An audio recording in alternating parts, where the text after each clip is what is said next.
dear beloved, Boss Mike, Cervera.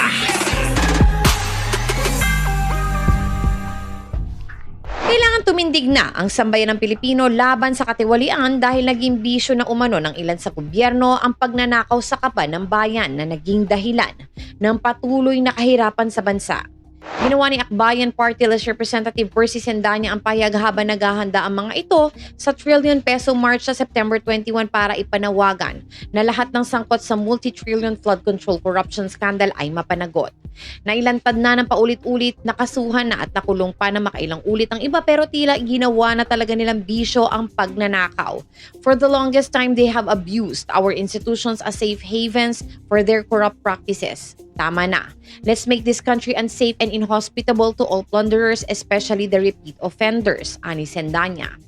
Hindi lamang aniya ang mga plunderer ngayong administrasyon ang dapat habulin kundi maging noong panahon ni dating Pangulong Rodrigo Digong Duterte dahil sila ang nagpayaman sa mga diskaya. Panagutin natin ang lahat lalong-lalo na ang mga mandarambong noong panahon ni Duterte. Tandaan, lumobo ang iligal na kayamanan ng mga diskaya noong nakaraang administrasyon.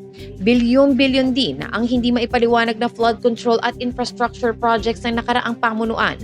Huwag na huwag tayong makakalimot, lalo na at pilit nila itong pinagtatakpan at tinatakang gamitin ang ating galit para sa kanilang personal na interes. Huwag tayong papayag, ayon kay Sendanya.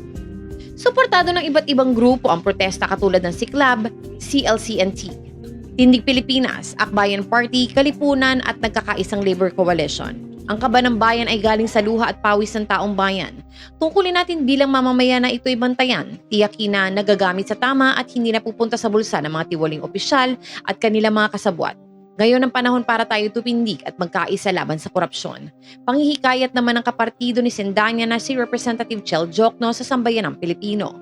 Ayon naman sa isa pa nilang kapartido na si Representative Dada Kiram, ito ang panahon para magkaisa ang sambayan ng Pilipino at singilin ang mga kawatan sa gobyerno na dahilan ng paghihirap ng mas nakararaming Pilipino. Tinawag namang kaipokritahan ng mga militanteng kongresista ang pahayag ni Pangulong Ferdinand Bongbong Marcos Jr. na suportado niya ang kilos protesta laban sa katiwalian sa flood control project sa darating na September 21.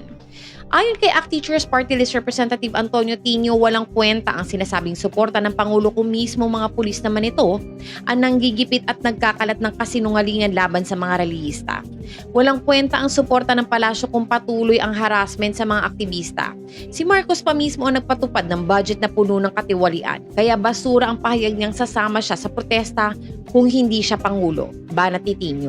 Dagdag pa niya, maniniwala lang ang taong bayan kung ibabalik muna ng pamilya Marcos ang yaman na ninakaw noong martial law. Sumang-ayon si Kabataan Party List Representative Rene Co na nagsabing takot ang administrasyon sa September 21 dahil mabubunyag ang mas marami pang anomalya. Ang protesta ay nakatakda sa September 21 kasabay ng anibersaryo ng deklarasyon ng martial law ni dating Pangulong Ferdinand Marcos Sr. noong 1972. Samantala, hinikayat pa ni Pangulong Marcos Jr. ang mga magpoprotesta na ihayag ang kanilang sentimiento sa korupsyon sa multi-billion peso flood control projects. Ipaalam nyo ang inyong sentimiento. Ipaalam nyo kung paano nila kayo sinaktan, kung paano nila kayo ninakawan. Ipaalam nyo sa kanila, sigawan ninyo, lahat gawin nyo. Mag-demonstrate. Just keep it peaceful, ayon sa Pangulo. Paalala niya kasi pagka hindi na peaceful, the police will have to do its duty to maintain peace and order. Sinabi pa ng Pangulo na ang kilos protesta ay pagbibigay katwiran lamang sa galit ng mga tao sa irregularidad sa infrastructure projects. Kaugnay na magaganap na kilos protesta sa September 21, magpapakalat ang Manila Police District ng 957 police para magbantay.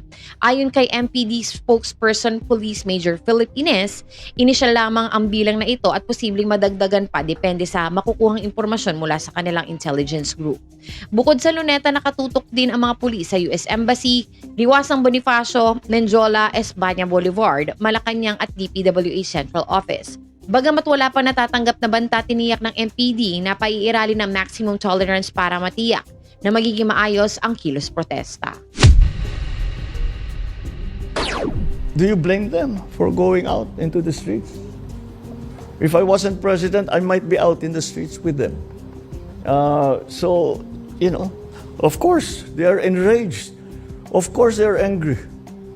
Palaman ninyo ang sentimento, palaman ninyo kung paano nila kayo sinaktan, kung paano kayo ninakawan nitong mga ito. Palaman ninyo sa kanila, sigawan ninyo, lahat, gawin ninyo, mag-demonstrate. Just keep it peaceful. Sa ngalan po ni Boss Mike Cervera, ito po si Auntie Mama ng Rizal, also known as Anino TV, na nagsasabing, mahalin po natin ang ating kapwa, ipagdasal po natin lagi ang ating bansa. Magandang umaga, magandang hapon at magandang gabi. Saan man dako ng mundo naroon kayo, at syempre, magandang buhay na rin para sa ating lahat. Maraming salamat po. Our beloved Boss Mike Cervera.